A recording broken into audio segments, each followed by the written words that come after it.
नमस्कार, मैं पीके प्रेम। आज हम लोग उपस्थित हैं पढ़ने के लिए बेसिक इलेक्ट्रिसिटी। क्या पढ़ने वाले हैं? बेसिक इलेक्ट्रिसिटी, जो इलेक्ट्रिशियन का सबसे महत्वपूर्ण चैप्टर है, जिसको पढ़ लेने से आपको इलेक्ट्रिशियन का थ्योरी का कोई भी चैप्टर हो, चाहे वो ट्रांसफार्मर हो, मोटर हो, जनरेटर हो, सब पढ़ने में आसान हो जाएगा। एग्जाम के व्यू से भी अगर कहें तो बेसिक इलेक्ट्रिसिटी सबसे महत्वपूर्ण योगदान रखता है नंबर स्कोर करने में। तो ध्यान दीजिएगा, इसको जितना एनालिसिस से पढ़ेंगे, कॉन्सेप्ट के साथ पढ़ेंगे, उतना ही आपको आगे का चैप्टर आसान रहेगा। तो आइए चलते हैं आज हम लोग पढ़ने के लिए बेसिक इलेक्ट्रिसिटी। बेसिक इलेक्ट्रिसिटी मतलब क्या? आधारभूत वैद्युत।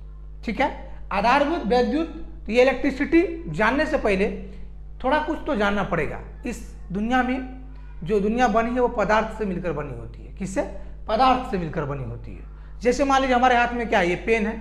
क्या है? पेन है। ये पेन जो बना है वो तीन चीजों से मिलकर बना हुआ है। किस चीजों से? प्रोटॉन, ई से इलेक्ट्रॉन और एन से न्यूट्रॉन। यानी ये पेन जो बना है वो तीन चीजों से मिलकर बना है। किससे? प्रोटॉन, इलेक्ट्रॉन, न्यूट्रॉन, यानी PEN। ये होता है क्या है सर? ये पदार्थ के सबसे छोटे छोटे कण होते हैं, जो इनको क्या बोलते हैं? प्रोटॉन, इलेक्ट्रॉन और न्यूट्रॉन। ये तीनों चीज पदार्थ में व्यवस्थित रहता है। वो कैसे व्यवस्थित रहता है, थोड़ा सा जानकारी हम दे देते हैं आपको कि पदार्थ जो भी दुनिया में चीज है उसका क्या होता है? सेंटर होता है। क्या होता है? सेंटर। देखिए, पदार्थ के जो स्ट्रक्चर है ना, उसमें इलेक्ट्रॉन, प्रोटॉन और न्यूट्रॉन तीनों व्यवस्थित होते हैं। पदार्थ के मान लीजिए क्या होता है? नाभिक होता है, सेंटर होता है, और उसका स्ट्रक्चर होता है। क्या होता है? स्ट्रक्चर। तो ये जो सेंटर होता है ना, इसको बोलते हैं नाभिक। क्या बोलते हैं? नाभिक बोलते हैं। और इसकी जो बाहरी संरचनाएं हैं उसको बोलते हैं कक्षा। क्या बोलते हैं? कक्षा यानी ऑर्बिट बोलते हैं। तो ये जो प्रोटॉन, इलेक्ट्रॉन और न्यूट्रॉन है ना, वो पदार्थ के स्ट्रक्चर में क्या है? व्यवस्थित रहता है, यानी अरेंजमेंट रहता है। अरेंजमेंट कैसे रहता है? इसके सेंटर में क्या होता है? P।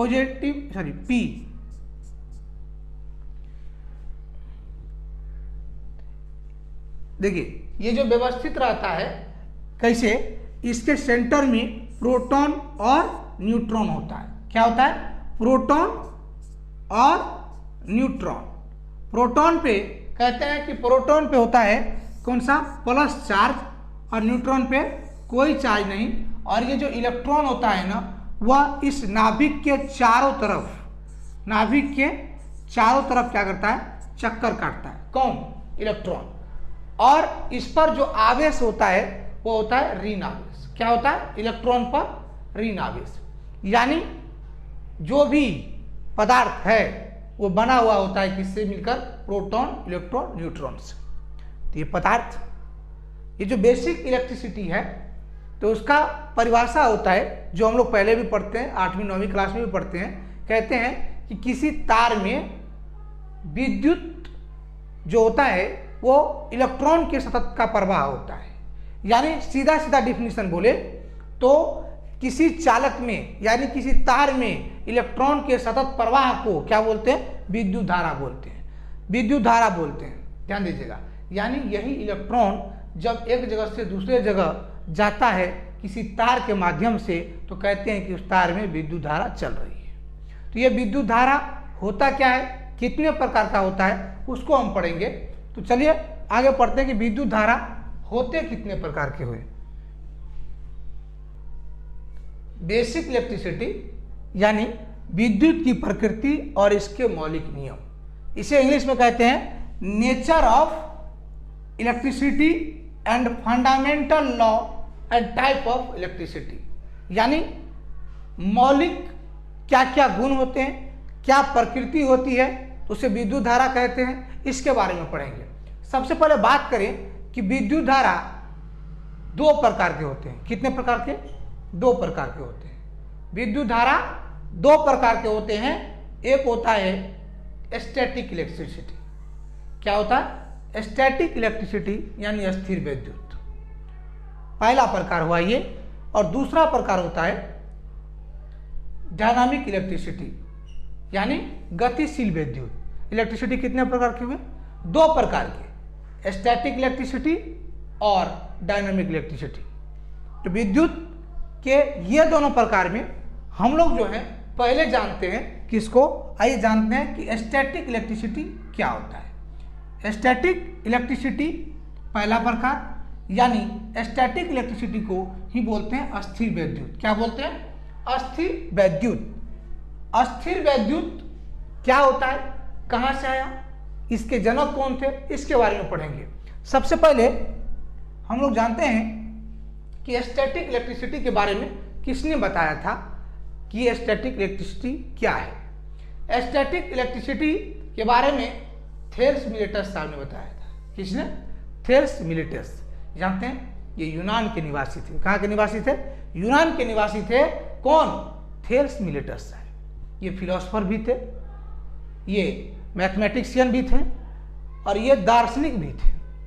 दार्शनिक जैसे आजकल के जमाने में क्या होता है, साइंटिस्ट होता है, रिसर्च करने वाला होता है ना, ठीक उसी प्रकार पहले जो होते थे ना वो दार्शनिक होते थे, जो दुनिया का भ्रमण करते थे और कई चीजों का आविष्कार करते थे। इन्होंने ही 600 बीसी पूर्व, कितना? 600 बीसी पूर्व यानी आज से 2600 साल पहले। बीसी पूर्व का मतलब हुआ बर्थ ऑफ क्रिसमस यानी ईसवी पूर्व। ईसवी पूर्व। आज जो ईस्वी आप चल रहा है ना वो है 2000 ईस्वी, 2021 2020 जो हम जान रहे हैं। तो 2000 प्लस 600 पहले यानी 2600 साल पहले इन्होंने बताया कि स्टैटिक इलेक्ट्रिसिटी होता है। ये स्टैटिक इलेक्ट्रिसिटी क्या होता है? देखिए, वैसा विद्युत जिसे एक स्थान से दूसरे स्थान तक नहीं ले जाया जा सकता है। वैसा विद्युत जिसे एक स्थान से दूसरे स्थान तक नहीं ले जाया जा सकता है। बोले सर ऐसा भी विद्युत होता है क्या? हाँ जी, ऐसा भी विद्युत होता है, आप लोग भी जानते हैं। देखिए, थेल्स मिलेटस साहब ने बताया कि ऐसे विद्युत का हम दैनिक जीवन में कोई उपयोग नहीं कर सकते हैं। इसका सिर्फ और सिर्फ प्रयोग देख सकते हैं, खेल देख सकते हैं, एक्टिविटी देख सकते हैं, अनुभव कर सकते हैं, लेकिन इसका उपयोग नहीं कर सकते हैं। इससे बल्ब नहीं जला सकते हैं, इससे मोबाइल चार्ज नहीं कर सकते हैं। देखिए कैसे कह रहे हैं कि जब आप बचपन में पढ़ते होंगे तो आप क्या करते होंगे, एक समय याद आ रहा है आपको कि आप पेन को अपने बाल से घीस करके क्या करते थे, कागज के टुकड़ा को रख के और उसमें सटाते होंगे तो कागज सट जाता होगा। उस समय अच्छा लगता होगा, लगता है जादू हो रहा है, लेकिन नहीं, वो थेल्स साहब ने बताया था कि वो चिपक जाता है। उसके वजह का कारण है ये स्टैटिक इलेक्ट्रिसिटी। क्या है सर स्टैटिक इलेक्ट्रिसिटी? हमने आपको भी बताया था कि स्टैटिक इलेक्ट्रिसिटी एक जगह से दूसरे जगह नहीं जाने वाली विद्युत है। यानी इसमें ये जो पेन है इसको बाल से रगड़ने के बाद ये कागज के टुकड़ों को आकर्षित कर लेता है। इसका मेन वजह है कि पदार्थ जो है तीन चीजों से मिलकर बना होता है, जिसे हम क्या बोले, इलेक्ट्रॉन, प्रोटॉन, न्यूट्रॉन से। तो क्या होता है, इलेक्ट्रॉन चक्कर काटता है, घूमते रहता है। जब उसको घींचता है किसी पदार्थ से तो इलेक्ट्रॉन निकल के चला जाता है दूसरे पदार्थ में। यानी बाल से रगड़ा ना, तो बाल से ये जो बाल से रगड़ा तो कंघी से निकल कर किसमें चला गया, बाल। तो इसमें क्या हो गया, इलेक्ट्रॉन की कमी। जो पहले इलेक्ट्रॉन था उसकी मात्रा कम हो गई, किसमें, पेन में। तो पेन जब कागज के पास ले जाते हैं ना तो कागज में तो इलेक्ट्रॉन, प्रोटॉन, न्यूट्रॉन रहता है पहले से।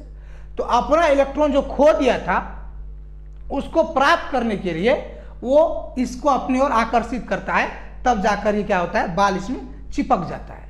ये जो उदाहरण है ये किसका है, अस्थिर विद्युत का। किसका, अस्थिर विद्युत का। एक दूसरा एग्जांपल हम आपको बताएं कि ये देखिए कह रहा है कि ऐसे और भी एग्जांपल है जो है जैसे ग्लास, शीशा का एक पाइप है, उसको क्या किया, सिल्क के कपड़े से रगड़ा। जब सिल्क के कपड़े से रगड़ा तो क्या हुआ, शीशा से कुछ इलेक्ट्रॉन निकल कर किसमें चला गया,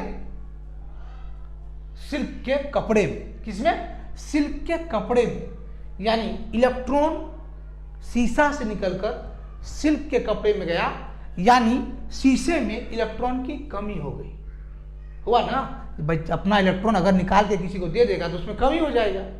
कहते हैं कि जो निकाल कर देता है, यानी जो आदमी धनी होता है वही दान देता है। दान कौन देता है? धनी आदमी। और जो लेता है वह क्या होता है? गरीब आदमी। यानी जो गरीब है, ऋण में है, वो समझिएगा कि यानी शीशा से निकलकर इसमें गया तो उसमें चला गया कौन? इलेक्ट्रॉन। इलेक्ट्रॉन पर चार्ज होता है माइनस, इसीलिए सिल्क के कपड़े पर कौन सा चार्ज हो गया? Minus charge. और शीशा पर कौन सा चार्ज हो गया? Plus charge. क्या हो गया? प्लस चार्ज, यानी धन आवेश। तो शीशा धन आवेशित हुआ और सिल्क ऋण आवेशित हो गया। ये जो उदाहरण है ना, ये उदाहरण है स्टैटिक इलेक्ट्रिसिटी यानी स्थिर वैद्युत का। ऐसे कई एग्जाम्पल हैं।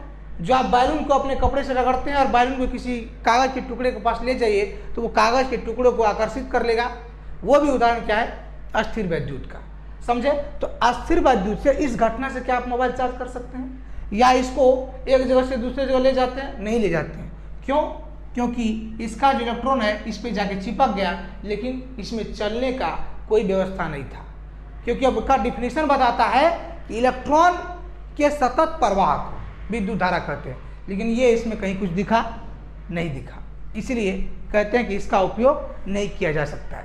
चलिए इसको लिख लेते हैं आप नोट में कि स्टैटिक इलेक्ट्रिसिटी के जनक कौन थे? थेल्स मिलेटस थे। और वो कब खोज किए थे?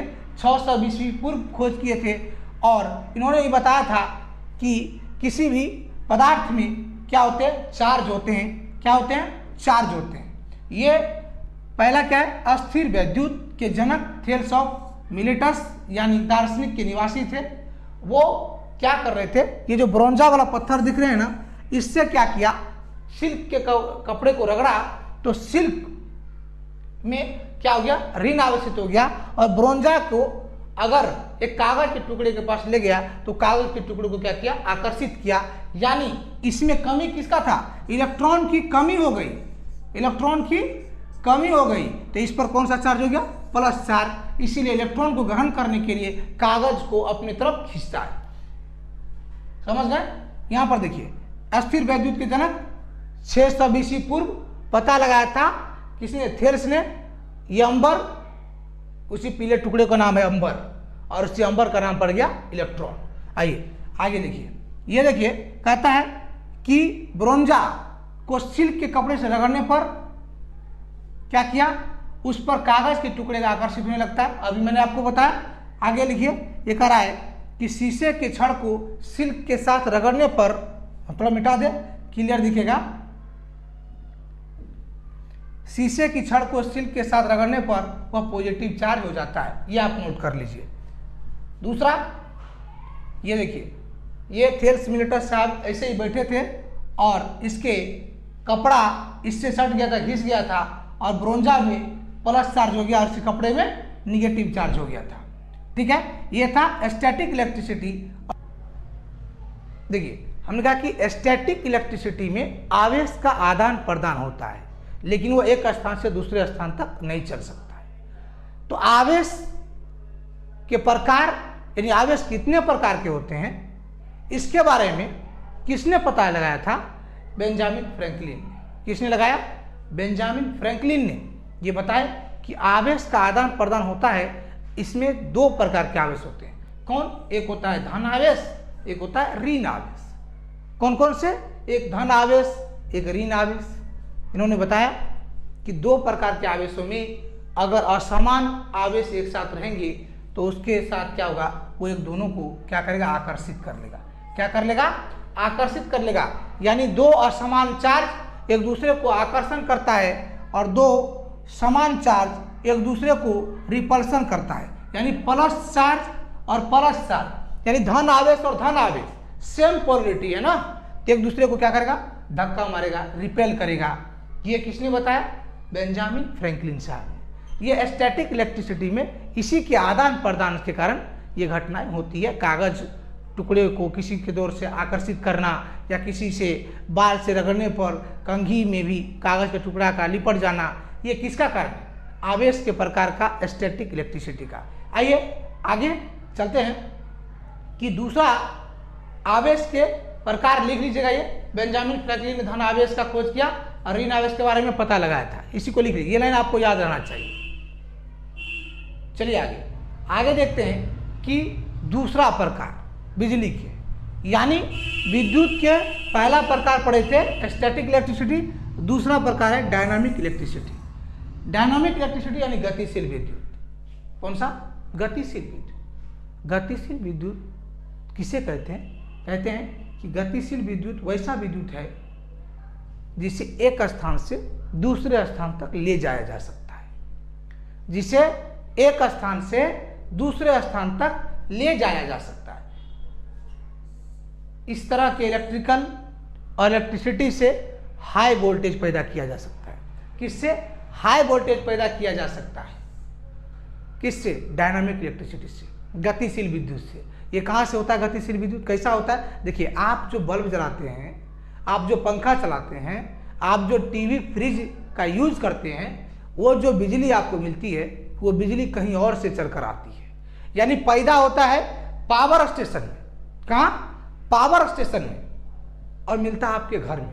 यानी वो पावर स्टेशन से चलकर आपके घर तक आया, किसी भी माध्यम से आया, तार से आया, लेकिन आया ना चल के, तो ये है गतिशील विद्युत। लेकिन आप जो अस्थिर विद्युत का बात किए थे, अस्थिर विद्युत से ज़्यादा वोल्टेज पैदा नहीं किया जा सकता है, इसीलिए उसका यूज अपने दैनिक जीवन में नहीं होता है। यूज किसका होता है? डायनामिक इलेक्ट्रिसिटी का। किसका? डायनामिक इलेक्ट्रिसिटी का। ये हुआ। ये जो इलेक्ट्रिसिटी है इसके प्रभाव होंगे, तो इसके कौन कौन से प्रभाव है इनके बारे में हम लोग पढ़ते हैं। किसके? इलेक्ट्रिसिटी के प्रभाव। कौन कौन प्रभाव होते हैं आइए देखते हैं। विद्युत के प्रभाव, पहला प्रभाव होता है चुंबकीय प्रभाव। कौन सा होता है? चुंबकीय प्रभाव। ये विद्युत का चुंबकीय प्रभाव कहाँ देखने को मिलता है आपको पता है? देखें, ये मिलता है आपको जनरेटर में, ये मिलता है आपको मोटर में। ये जनरेटर मोटर काम करता है ना, वो चुंबकीय प्रभाव के आधार पर काम करता है। किस पर करता है? चुंबकीय प्रभाव के आधार पर। ध्यान दीजिएगा। तो एग्जाम्पल में क्या बोले हम? जनरेटर और मोटर। क्या बोले? जनरेटर और मोटर। दूसरा देखिए, ये चुंबकीय प्रभाव के बाद आता है रासायनिक प्रभाव। क्या होता है? रासायनिक प्रभाव यानी केमिकल इफेक्ट। विद्युत का केमिकल इफेक्ट क्या होता है? ध्यान दीजिएगा। केमिकल इफेक्ट आपको दिखने को मिलता है कहाँ? जब आप बैटरी चार्ज करते हैं इन्वर्टर में, वहाँ जो विद्युत आपको आता है और इन्वर्टर से बैटरी में चार्ज हो जाता है, तो यानी क्या बोले आप कि विद्युत जो होता है वो इलेक्ट्रॉन का सतत प्रवाह है। उसी इलेक्ट्रॉन के प्रवाह को क्या किया? बैटरी में घुसेड़ दिए। बैटरी में घुसेड़ देने का मतलब बैटरी को चार्ज कर दिए। और चार्ज कर दिए तो उसमें क्या स्टोर हो गया? इलेक्ट्रॉन। वो किसमें हो गया? उसमें क्या रहता है? इलेक्ट्रोलाइट रहता है, विद्युत अपघट रहता है, जिसे H2SO4 कहते हैं। उसमें इलेक्ट्रॉन जमा हो जाता है प्लेटों पर। आगे हम लोग पूरा बैटरी पढ़ेंगे, टेंशन नहीं लीजिए। तो ये उदाहरण में कह रहा है कि केमिकल इफेक्ट क्या है? ये बैटरी चार्जिंग। दूसरा होता है ऊष्मीय प्रभाव, थर्मल इफेक्ट। क्या होता है? Thermal effect. तो थर्मल इफेक्ट कहाँ मिलता है आपको? ऊष्मीय प्रभाव। ये तो पूरा का पूरा आपको देखे होंगे, सुने होंगे। देखिए, आपके घर में हीटर नहीं है, हीटर नहीं है तो देखे तो होंगे ना। तो हीटर जैसे बिजली से जोड़ देते हैं, एकदम हीटर पे खाना पकाते हैं, वो कौन सा प्रभाव है? विद्युत का ऊष्मीय प्रभाव। कौन सा? विद्युत का ऊष्मीय प्रभाव है। और उसके बाद ऊष्मीय प्रभाव कहाँ मिलता है? आयरन में। आप जो कपड़ा आयरन करते हैं ना, एकदम शर्ट को इस्त्री करके एकदम पूरा चकाचक घूमते हैं, वो आयरन देख रहे हैं, आयरन है, यानी कि इलेक्ट्रिक प्रेस, इलेक्ट्रिक आयरन। ये किसका प्रभाव है? विद्युत के प्रभाव से चलता है और ऊष्मा पैदा करता है, इसीलिए विद्युत का ऊष्मीय प्रभाव का उदाहरण है। और बात करें उसका आगे, जैसे गीजर है। आप देखेंगे कि गीजर ठंडी के मौसम में गर्म पानी से नहाना होता है, तो किसका यूज करते हैं? गीजर का। गीजर क्या करता है? पानी गर्म करता है। पानी गर्म करता है तो बिजली का तार जोड़ देते हैं, स्विच दबाते हैं, एकदम पानी गर्म हो गया। कोई आग, कोई चूल्हा का जरूरत नहीं है। वो जो प्रभाव है ना, वो है विद्युत का ऊष्मीय प्रभाव, गीजर। ठीक है। उसके बाद जो सबसे महत्वपूर्ण प्रभाव आपको दिखने को मिलता है, जिसके बिना आपको एक जगह से दूसरी जगह जाना मुश्किल है। जैसे मान लीजिए बाइक पे चढ़े, अब बाइक में लाइट जलवे नहीं करेगा तो आप रोड पे जाइएगा, ठोका जाइएगा कहीं, तो ठोका जाइएगा तो कहने का मतलब रोशनी चाहिए, तो वो होता है प्रकाशीय प्रभाव। जो आपके दैनिक जीवन में आप पढ़ाई करते हैं, अभी जो आप पढ़ाई कर रहे हैं आपको रोशनी की आवश्यकता है, तो वहाँ क्या है, खाना खाते हैं, वहाँ भी रोशनी की आवश्यकता है। तो यानी ये रोशनी यानी प्रकाश जो मिलता है वो बिजली का ही एक प्रभाव है। कौन सा प्रभाव? प्रकाशीय प्रभाव। तो ये कहाँ मिलता है? यहाँ दिखने मिलता है बल्ब में, मरकरी में, ये सारे के सारे दिखता है। बल्ब में, मरकरी में, ये कौन से प्रभाव दिखते हैं आपको? प्रकाशीय प्रभाव। तो ये सारे विद्युत के प्रभाव हैं, लेकिन सभी प्रभाव के बारे में डिटेल से पढ़ेंगे। जैसे जनरेटर हमने कहा ना, तो जनरेटर का स्पेशल टॉपिक हम पढ़ेंगे, ठीक है। देखिए ये सारे प्रभाव जो है ना, अभी सिर्फ और सिर्फ इंट्रोडक्शन है, इन सभी प्रभाव को डिटेल से पढ़ना, यही प्रभाव आपका चैप्टर बन जाता है आगे के। जैसे चुंबकीय प्रभाव में जनरेटर आया, जनरेटर आपको बिल्कुल पढ़ना है। जैसे आपको मोटर आ गया, मोटर तो पूरा का पूरा ही पढ़ना है ना जी। तो इसको टेंशन नहीं लेना है, अभी से पूरा पढ़िए। देखिए हीटर है, ये सभी एस सीरीज में पढ़ना है। तो ये सारे प्रभाव कौन से थे? विद्युत के। और एक प्रभाव आता है, आपको मैं बता दूं, नोट कर लीजिएगा, ये एक्सरे प्रभाव होता है। कौन सा? एक्सरे। इसमें भी क्या होता है, आपको जो एक्सरे होता है ना, देख रहे हैं ना कि हड्डी टूट जाता है छाती का, तो एकदम एक रेज आता है, वो बिजली पर चलने वाला होता है, तो वो क्या आपके शरीर के आर पार चल जाता है, लेकिन हड्डी को इधर से उधर आर पार नहीं करता है। तो हड्डी को आर पार नहीं करता है तो क्या होता है, वो हड्डी का फिगर बना देता है। एक प्लास्टिक वाला पेपर होता है ना, एक्सरे वाला, उस पर। तो ये जो प्रभाव है ना, ये भी विद्युत का ही एक प्रभाव है। किसका? विद्युत का। उसको किस नाम से जानते हैं? एक्सरे के माध्यम से जानते हैं। चलिए कह रहे, इसको थोड़ा सा हम क्लीन कर दें, आप इसको स्क्रीनशॉट ले लीजिए ताकि आपको नोट्स बनता चले। ये नोट कर लीजिए।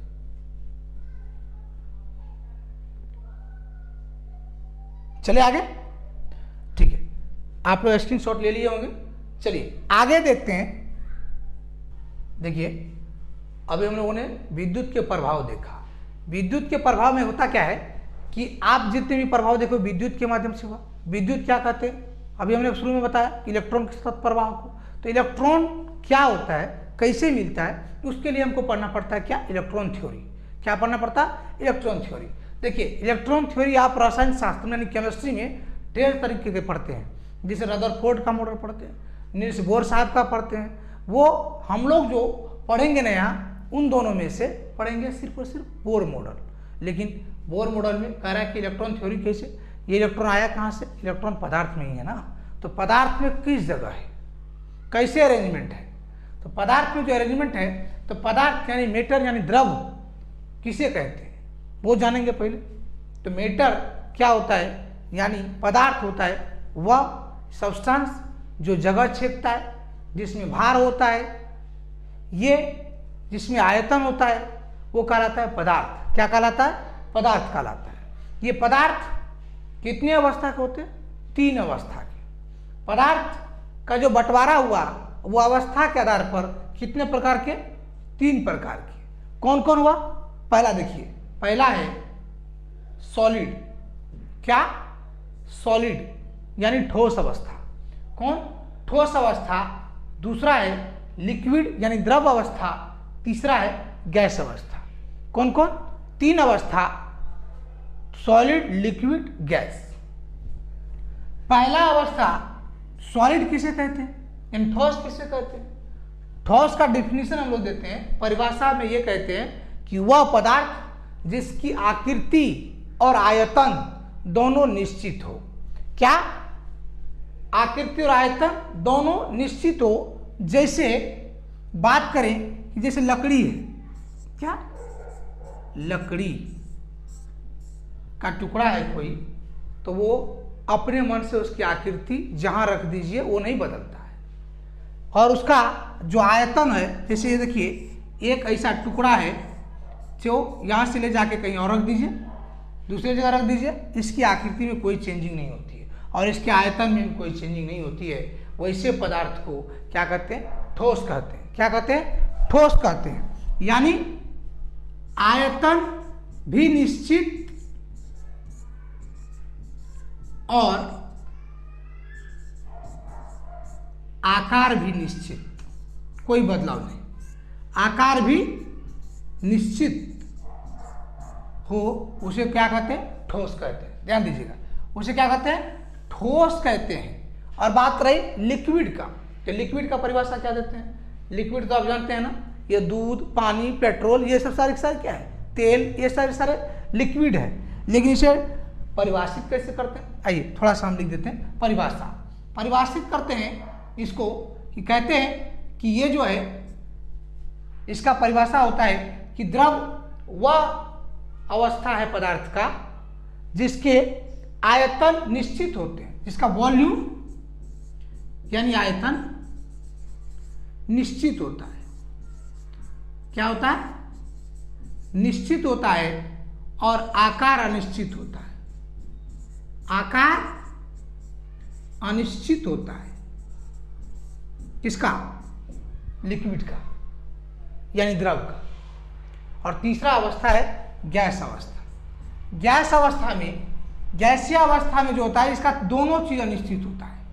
दोनों चीज का मतलब क्या? आकृति भी और आयतन भी। कैसे सर?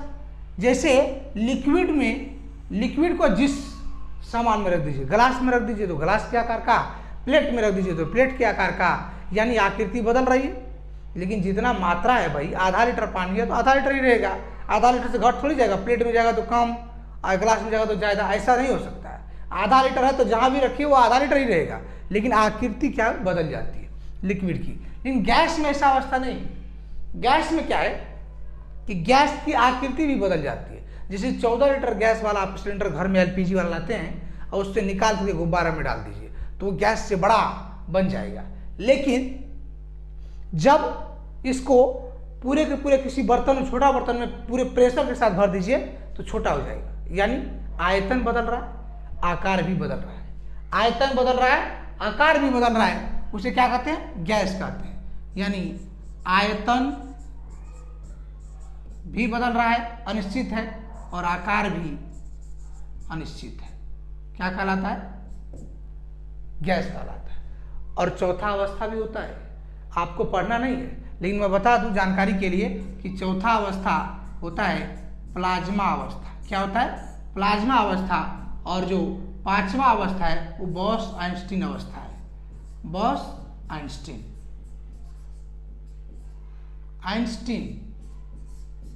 अवस्था, ये पांचवा। ये आपको पढ़ना नहीं, हायर एजुकेशन में पढ़ा जाता है। आपको सिर्फ और सिर्फ काम चल जाता है किस पर? सॉलिड पर, लिक्विड पर और गैस पर। कितने? इस पर।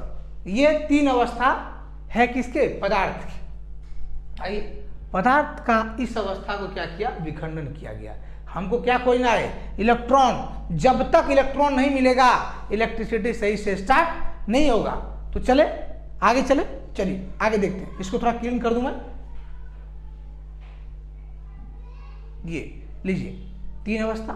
तो कहने का मतलब मैटर का क्या किया? विभाजन किया, यानी पदार्थ का विभाजन हुआ। तो पदार्थ का जब विभाजन हुआ तो पदार्थ को तोड़कर क्या बनाया? अणु बनाया। क्या बनाया? अणु बनाया। देखिए, मॉलिक्यूल यानी अणु।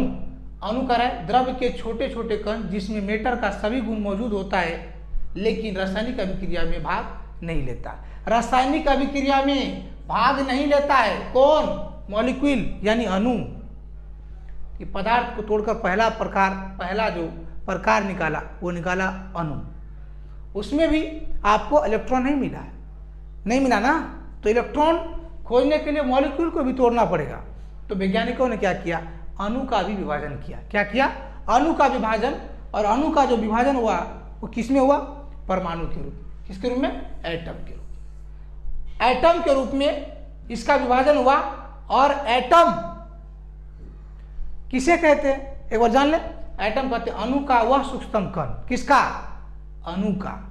अणु का वह सूक्ष्मतम कण जो रासायनिक अभिक्रिया में भाग लेता है। रासायनिक अभिक्रिया में भाग लेता है और पदार्थ का कोई गुण मौजूद नहीं होता है, क्योंकि पदार्थ को तोड़ के अणु बनाया, अणु को जब तोड़ के परमाणु बनाया तो परमाणु में जिस पदार्थ से तोड़ा उसका कोई गुण नहीं। लेकिन कह रहा है कि रासायनिक अभिक्रिया में भाग लेता है। कहाँ लेता है? रासायनिक अभिक्रिया में भाग लेता है। ये कहते हैं किसको? परमाणु। तो देखिएगा, परमाणु को भी बाद में क्या किया गया? तोड़ा गया। परमाणु को जब तोड़ा इन्होंने तो परमाणु को 3 भागों में तोड़ दिया। कितने भागों में? 3 भागों में। परमाणु को 3 भाग में तोड़ा तो पहला क्या था? इलेक्ट्रॉन। क्या था? इलेक्ट्रॉन। इलेक्ट्रॉन, यही इलेक्ट्रॉन कहाँ आया? पदार्थ को अणु में तोड़ा, अणु को परमाणु में तोड़ा, परमाणु को जब तोड़ा तब जाकर आया कौन? इलेक्ट्रॉन। तो यही इलेक्ट्रॉन, अब देखेंगे कि इलेक्ट्रॉन कैसे काम करता है। इलेक्ट्रॉन मिल गया आपको, इलेक्ट्रॉन को ही लेकर चलेंगे क्योंकि इलेक्ट्रॉन ही विद्युत के लिए जिम्मेदार है। इसकी एक्टिविटी, इसी क्रिया को समझेंगे, कैसे चलता है, कैसे जाता है, कैसे रुकता है, यही घटना होती है विद्युत की। तो आइए, पहला क्या था?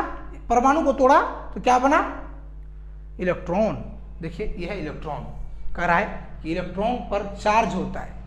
अभी हमने बताया इलेक्ट्रॉन पे चार्ज होता है तो कौन सा? ऋण आवेश होता है। और इलेक्ट्रॉन का जो आवेश होता है, पदार्थ को तोड़ा तो उसका आवेश तो होता ही है, लेकिन उसका द्रव्यमान भी होता है। क्या होता है?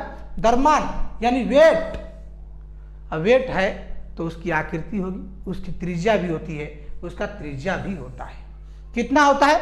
देखिए, इलेक्ट्रॉन पे जो आवेश होता है वो होता है -6 नहीं, इसका आवेश होता है 1.602 गुना 10⁻⁻19 कूलम्ब।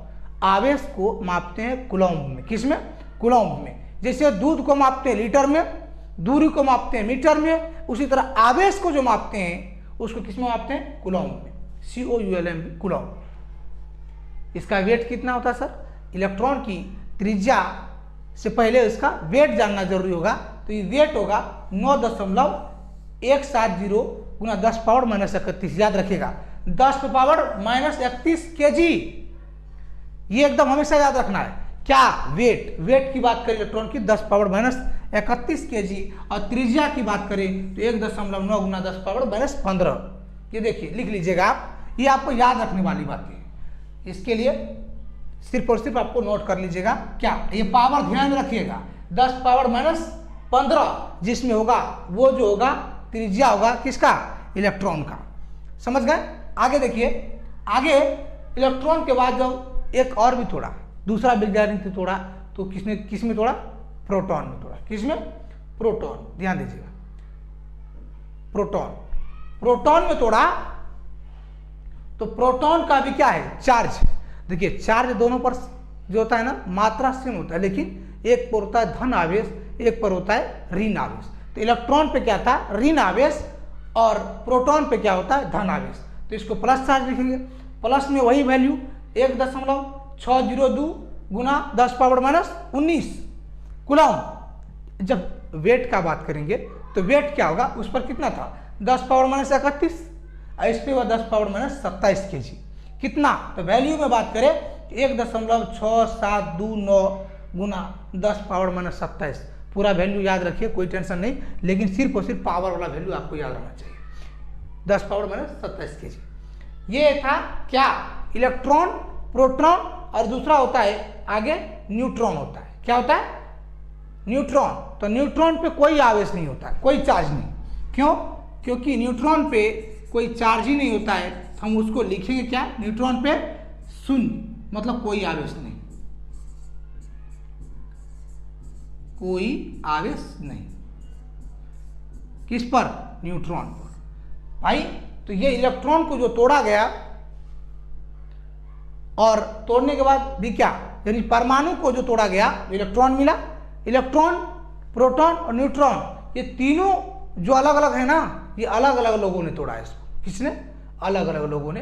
पहले देखते हैं कि इलेक्ट्रॉन जो तोड़ा वो किसने तोड़ा, यानी इलेक्ट्रॉन का आविष्कार किसने किया था, इलेक्ट्रॉन के बारे में किसने बताया था कि इलेक्ट्रॉन होता है। ये देखिए, इलेक्ट्रॉन की खोज, डिस्कवरी जो हुई थी 1897 ईस्वी में। कितना? 1897 ईस्वी में। और वो जो किए थे वो किए थे जे थॉमसन। किसने किया था? जे थॉमसन ने किया था। और उसके बाद किसका खोज हुआ? प्रोटॉन का। तो प्रोटॉन का खोज किसने किया था? प्रोटॉन के खोज में 2 आदमी का हाथ है। खोजा था किसने? गोल्डस्टीन ने, और नामांकन किया था रदरफोर्ड ने।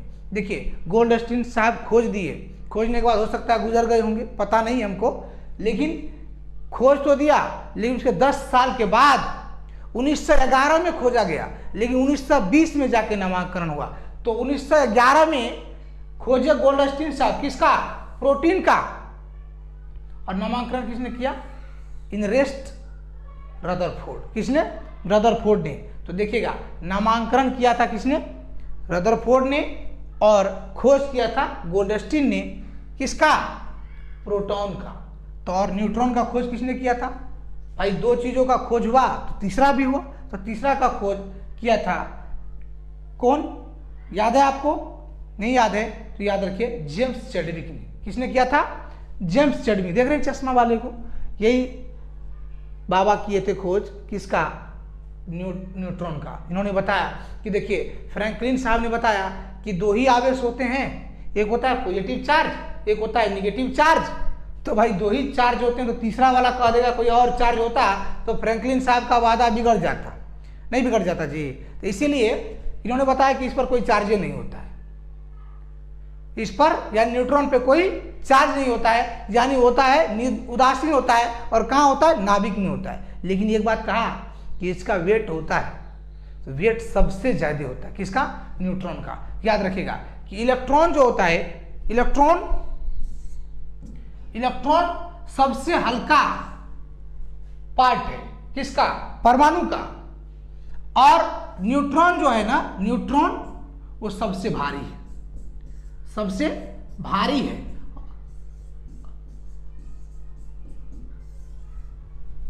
तो 3 चीजों का खोज हमने पढ़ा। अब आगे देखते हैं कि ये आपको नोट करना पड़ेगा, किसने और कब खोजा, उसको आप नोट कर लीजिए। जरा सा हम आपको यहां पर दिखाते हैं, देख लीजिए। देखिए, तीनों चीजों का खोज आपको नोटबुक में होना चाहिए। हमने आपको फिगर के साथ बनाया, आप रिकॉर्ड करके लिख लीजिएगा। इलेक्ट्रॉन का खोज जे थॉमसन 1897 ईस्वी में किया। प्रोटॉन का खोज गोल्डस्टीन ने किया और रदरफोर्ड ने नामांकन किया। और 1911 से 1920 तक की घटना आई, 1920 में इसका नामांकन हुआ। और जब बचा न्यूट्रॉन, तो न्यूट्रॉन का खोज किसने किया? जेम्स चैडविक ने किया। कब? 1932 ईस्वी में किया। कब किया? 1932 ईस्वी में। ध्यान दीजिएगा, कब किया? 1932 ईस्वी में। ये क्या? आपको इलेक्ट्रॉन थ्योरी, यानी पदार्थ को टुकड़ा करके जो आपने अणु बनाया, अणु को परमाणु, परमाणु को तोड़ा, तो परमाणु तोड़ने के बाद 3 चीज बने, इलेक्ट्रॉन, प्रोटॉन, न्यूट्रॉन। तीनों का खोज किसने किया? इसको याद रखिए, बहुत इंपॉर्टेंट है, तीनों को याद रखना है। फिर आगे देखते हैं, चलिए।